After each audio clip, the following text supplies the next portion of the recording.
వారు అందరు రితిక్ రోషన్ అనుకుంటారు కదా, కాదు. ఎన్టీఆర్ నవ్విస్తాడు, ఏడిపిస్తాడు, డాన్స్, మ్యూజిక్ అన్ని బాగున్నాయి. జూనియర్ ఎన్టీఆర్ గ్రే షేడ్ ఉంది, డార్క్ షేడ్స్ ఉన్నాయి, పాజిటివ్ షేడ్స్ ఉన్నాయి. సెంటిమెంట్ సీన్స్ లో చాలా ఇతనికి యాక్షన్ ఎలా చేస్తాడో తెలుసు కదా, అద్భుతంగా చేశాడు. డాన్స్ అనగానే మన రుతిక్ రోషన్ గారు ఉన్నారు కదా, ధూమ్ టూలా సినిమాలో ఆయన అట్లనే రొటీన్ అనిపించింది. ఎన్టీఆర్ మాత్రం నెక్స్ట్ లెవెల్. ఈ సినిమా కలెక్షన్ రావడానికి కారణం ఎన్టీఆర్. హిందీలో రుతిక్ రోషన్ నంబర్ 1 వేసి ఆయన గట్టి చూపించలేదు హిందీ డైరెక్టర్, కానీ తెలుగులో ఎన్టీఆర్ అని టాపర్ ఉంటే ఆయన గట్టి చూపించిండు. కానీ తెలుగులో మాత్రం ఎన్టీఆర్ని బాగా చూపించిన హిందీ డైరెక్టర్, ఇప్పుడు వాటు డైరెక్టర్. హైలైట్స్ అయితే మామూలుగా లేవు. లోపల సినిమాలో ట్విస్టులు ఉంటాయి, ఒక్కోటి పిచ్చులు వేసిపోతాయి ఒక్కోదానికి.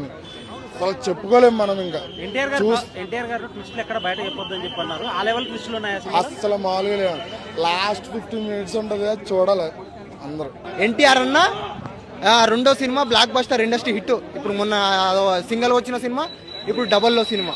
నిజంగా చెప్తున్నా, ఈ సినిమాని మించిన సినిమా లేదు ఈ వారంలో.